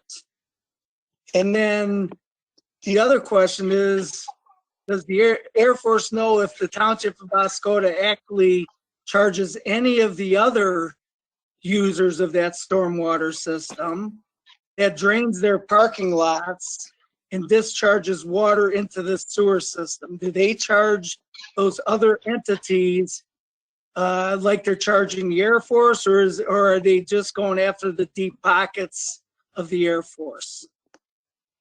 So, first of all, we've been told multiple times now that we never should have agreed to pay that fee.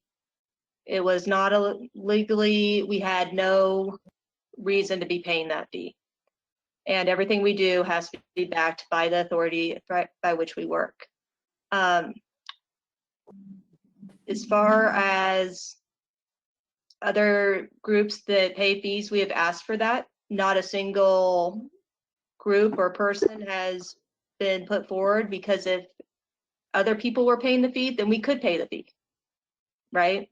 So that is an option. If the city would start charging everybody for what's going down the drain, what's going into the stormwater, then we could be charged for that as well. But yeah, nobody else is charged, and we can only do what we're able to do. So we stopped paying that fee when the engineering assessment took place. We were told to put everything on hold while it was analyzed. And I came on board about halfway probably through that process. Great. All right. Well, thank you, Dr. Varley. This is Appreciate the Sharon. response. Paul, thank you for your comment there. Yeah, I just want to say I'm glad to hear that. I'm glad to hear that the taxpayers aren't flushing their money down the drain. And thank you for the response. That answers my question. Great. And this is Sharon Verzinga. Let me clarify just real quickly. You bet. It's not just whether anybody else is paying. The Air Force has asked for that information, and to my understanding, like Dr. Varley, we have not received that information. But it's not just if anybody else is paying. It has to be a fee that the Air Force is, the type of fee that the Air Force is allowed to pay. So I just wanted to offer that clarification. Great. Thank you very much, Sharon. I appreciate that. And I see that we have Robert Delaney and Bill Gaines wishing to make public comments. So Robert or Bob Delaney, I'll go to you first. Go ahead, sir. Okay. Oops. All right. I'm off. Okay, I'm off mute. I just wanted to go back to the question on the different chemicals that are out there. That what you're asking us to do is accept that there is no toxicity information or data on these particular chemicals. I personally don't know if any studies have been done, but I would be somewhat surprised if none have been done at this point. And I just want, I think that needs to be checked, and that I guess we'll, I think Dr. Laura Chang or Dr. Chang is on your team. She might have insight into what's been done on that, or maybe your toxicologists are watching, but I would also think that that's Eagle's responsibility to assure that there's insufficient toxicity data to make any kind of an analysis. Historically at the state, if you released a chemical that had no toxicity data, you had to provide that toxicity data by running the studies yourself. I don't know that Eagle now enforces that, but that was the way it was done in the old days. And an example of that was 1,4-dioxane was regulated in Michigan for many, many years before it became a nationally recognized contaminant of concern. So we've had a history of finding out that things are contaminated long before everybody else figures it out. And I would expect that we will follow that same aggressive on the cutting edge of these issues. That's my comment. Okay. Thank you. So we are working with Argonne National Laboratories and EPA, and our eco-risk toxicologist, Dr. Bond, is heading up that for the Air Force, and she is on our team, and she is helping us with the work plan. She helped us review it, what's going into that uncertainty analysis, what data is available, and what the path forward is. And it's not just Air Force, it's on a national level. So Region 5 has buy-in to that process as well. So it's not just us. But yes, we are looking at reviewing. And thank you, Dr. Barley. But I would just point out, Hey, Bob, let me just say that. Yeah. I'm sorry, let me just point out, I think Beth Place was going to make a comment as well. So Beth, over to you. Hey, Bob. We still are providing our comments to Air Force on the risk assessment work plan. So I don't want to get into, I hear your comment. I don't want to get too much into the specifics, but just to let you know that we do have, in addition to the PhD toxicologist from DHHS, we also have an ecological risk assessor from AECOM looking at this, as well as Dr. Davinia Rees and Dr. Eric Wildfang from Eagle RRD, who are both toxicologists. So it will be a well-reviewed plan by the time it's done. Well, that's excellent. I'm glad to hear that. I appreciate the names you threw out there too. They're good people.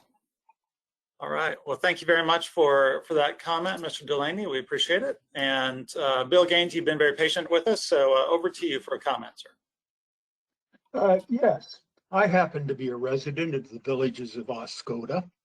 The Mission Street treatment plant discharges, runs down through the villages of Oscoda. The first place it enters the villages of Oscoda is on 8th Street. On 8th Street, there have been in the past and are currently puddles every time that it rains. And I don't mean just little puddles, I mean the street itself is well nigh impassable. The rest of the stormwater drains in the villages of Oscoda work very well because there is water coming into them only when it rains. Rain is weather. You can't charge God for rain. He is the only one besides the Air Force that is putting water into those storm sewer systems. And roots tend to go where there's continually flowing water. That's biology. Continuing flowing water is what the Mission Street plant has been putting into those storm systems for 40 years, or some system nearly that. And, that water has been drawing roots from trees for that time. So the Air Force really is responsible for the routes that are into the storm sewer system where the mission treatment plant drains, as opposed to the storm sewer systems, which function quite well in the rest of Oscoda, or in the rest of the villages of Oscoda, where the Air Force isn't continually feeding water into the storm sewer system. I don't believe that it's been functioning for that long. So I've asked a couple of colleagues how long it's actually been functioning, but that is an area that Ann Richards and I will be talking about and seeing if there is a way to optimize the flow of water. So that's something that I hope that we'll be able to partner on. Well, I think that those aeration plants started in the 1980s. So that's what I'm basing my time on. It might only be 35 years, but it certainly has been prior to 1990. Okay, good to know, sir. Thank you. Yeah, thank you for your comment, Bill, and for the response, Dr. Varley. And so let's now move, let's see, to Kathy Westerbarth for a comment. Go ahead, Kathy. Hi, yes, this is Kathy. I thought maybe this might be mentioned in the course of the RAB, but it wasn't.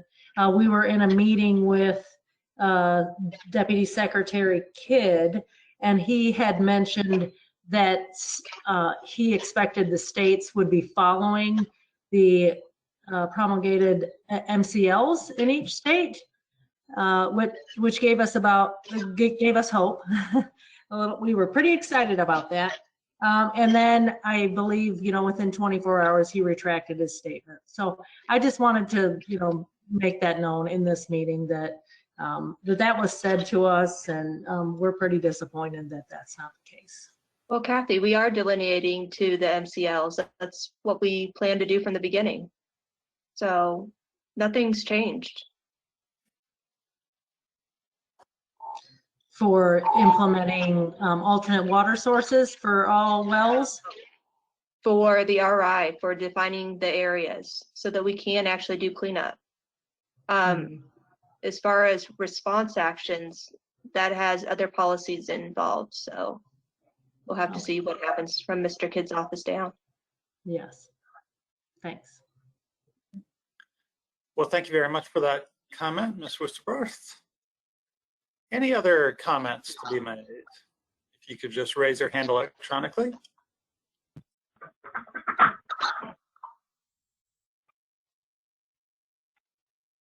So again, we're in this public comment portion of the agenda, which we always have as a portion of our RAB meeting agendas. Let me check the questions function to see if anyone raised a question there. Nope. Okay. So I'm just running through to see if anyone else has a question or comment rather.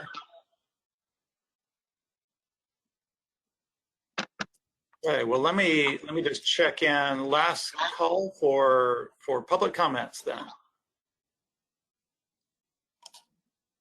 Hey, Tim, there's a couple of comments that I don't think we answered. Bob Delaney had asked about vapor intrusion, and that's under Air Force review right now. I've got the subject matter expert in chemistry and the subject matter expert in toxicology reviewing that at this point in time.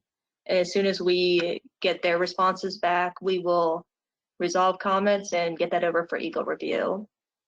The other comment was, so I had my team looking up the Mission Street. It was turned on in the 80s. It was upgraded in early 2002, added 7 wells to it. 4 wells to it. And so it's been upgraded with time, and we'll work with the city to see what we can do to move things forward in a positive way that it's not causing any issues. Great. Thank you, Dr. Varley. I see David Wynn has a comment. So David, over to you. Go ahead. Yeah, it's more so a question. As I understand, Eagle has supplied the Air Force with the latest monitoring well data And I'm just curious if that data has been incorporated in the Colin Planck's CMS. Yes, it has, sir. Thank you. Thank you. Okay, thank you, David. Any other public comments to be made?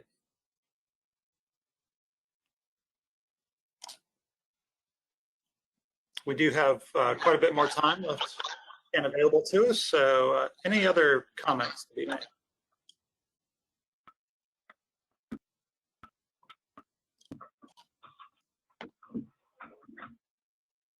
Okay, well, so as I mentioned before, it is standard practice for the RAB co-chairs to meet following the RAB meetings. And so I have captured a few things that sound like action items to me that I'll go through with them when we do that meeting. One related to placing portions of the remedial investigation work plan on the administrative record so members of the public can view those documents or the portions of the document. And another to advise RAB members when Brac cleanup team meeting minutes would be publicly available.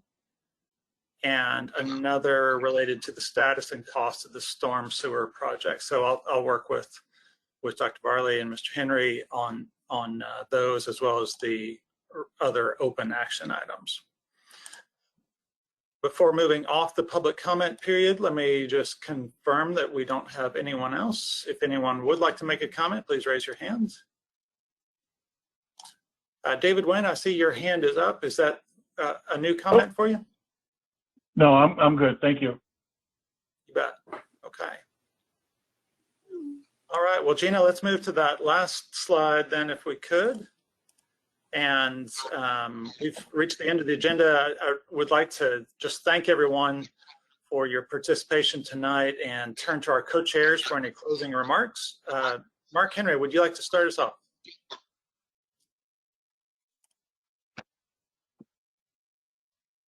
Well, I would like to thank everybody for attending and for asking pertinent questions. I appreciate the opportunity to get these questions answered because without that input, we're all just kind of floundering. So I'd like to thank everybody who attended. Well, thank you, Mark. And to Dr. Catherine Varley for a closing comment. I'd like to thank everybody for attending as well, and hopefully we've answered everybody's questions. I also look forward to meeting with people in person next week, so I hope to see you. All right. Thanks, guys. All right. Well, thank you all very much. We have reached the end of the agenda, so thank you all again for your participation tonight, and we are adjourned. Have a great evening, everyone. Thank you. Thanks.